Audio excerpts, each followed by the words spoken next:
Hoje estamos num sítio especial. Eu em 2019 fui a Bali e eu estava numa fase da vida um bocadinho caótica e desde então eu acho que nunca olhei para o silêncio da mesma forma.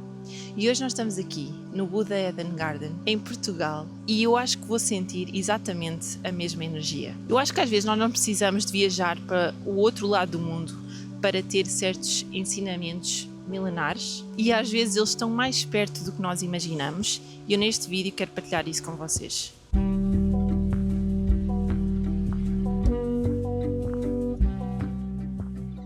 O budismo não é uma religião no sentido clássico. É um caminho de prática e de consciência que nasceu há 2500 anos na Índia e espalhou-se pelo mundo. Cada estátua, cada lago neste jardim é um convite a isso mesmo. Parar, observar e aprender. No budismo, o silêncio não é vazio. É plenitude. É nele que os pensamentos acalmam. Muitos mosteiros budistas têm momentos de silêncio chamados sersin, onde os monges passam dias inteiros em silêncio, apenas a meditar e a trabalhar de forma consciente. A ideia é que quando nós tiramos o excesso de barulho, nós começamos a ouvir melhor o que importa. Uma prática simples é experimenta durante 5 minutos estar em silêncio, sem música, sem telemóvel, sem falar, apenas sentar e respirar. O desafio não é estar só em silêncio por fora, mas também em silêncio por dentro. Quando eu me permito ficar em silêncio, eu percebo coisas que eu não percebo no barulho do dia-a-dia. Percebo medos escondidos, pensamentos que eu nem sequer pensava que teria de outra forma. E percebo também alegrias escondidas. A verdade é que o silêncio é desconfortável no início, mas depois quase que se torna como casa. Uma das maiores lições do budismo é o desapego. Tudo é impermanente. Tentamos segurar momentos, pessoas, conquistas, mas nada dura. E este sítio lembra-nos disso. As flores desabrocham e caem, a água corre e nunca é a mesma, as pedras desgastam-se com o tempo e ainda assim, tudo é belo. O Buda ensinava que a raiz da infelicidade era o apego, a tentativa de agarrar algo que não podia ser agarrado. Ele usava aquela metáfora de agarrar areia. Quanto mais nós queríamos agarrar areia, mais ela escapa pelos nossos dedos. Como é que nós podemos fazer isso de forma prática? Tu esta semana escolhe alguma coisa que tu costumas te agarrar, por exemplo, usar o telemóvel todas as vezes antes de ir para a cama e tenta experimentar largar esse hábito durante uma semana. Vê como é que tu te sentes a fazê-lo e vê se sentes que não é perder alguma coisa, mas sim libertar. Quando aprendas a pegar, não significa desistir. Significa amar sem agarrar, viver sem existir e aceitar o fluxo da vida. E isso é tão libertador. No Oriente, compaixão não é piedade. É reconhecer em ti o que eu vejo em mim. É perceber que a dor e a alegria são universais.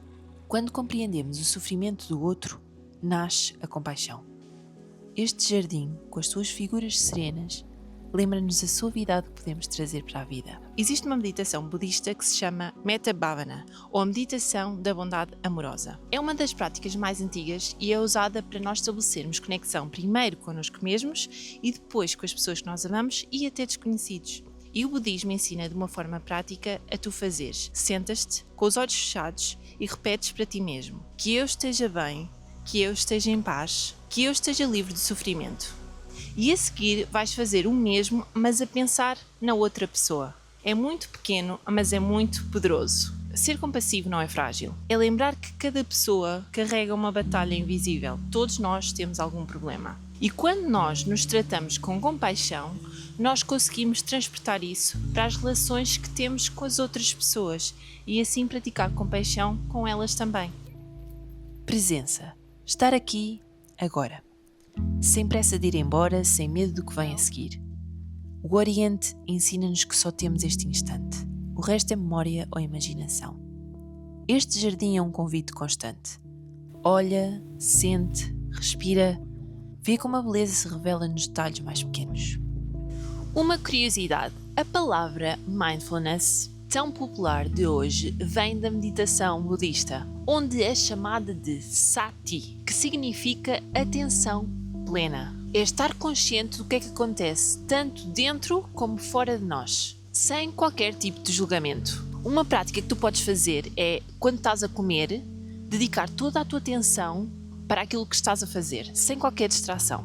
Descobres assim que até o simples pode ser extraordinário. Se calhar viver bem não é ter mais, é sentir mais. No fim, tudo volta à impermanência. O budismo ensina: nada é fixo. Nem a dor, nem a alegria, tudo muda. Os jardins de Buda Eden lembram-nos disso em cada pedra, em cada estação. Não precisamos temer a mudança, precisamos de abraçá-la. Os monges tibetanos, eles constroem mandalas na areia e depois desfazem-na. E porquê que eles fazem isso? Que é para mostrar a impermanência das coisas. Uma coisa que tu podes fazer, praticamente, em relação a isso, é pensa numa situação que mudou recentemente a tua vida. Pergunta-te, o que é que isto me ensinou? O que é que isto me libertou? E em vez de resistir à mudança, permite que isso te transforme. Na minha opinião, talvez seja este o presente maior que o Oriente nos tem para ensinar. Aceitar que tudo passa. O que nos magoa hoje, o que nos elimina hoje, tudo isso vai acabar. E essa energia, por mais que se acabe, transforma-se em algo diferente. E nesse ciclo nós encontramos sentido, encontramos a nossa paz.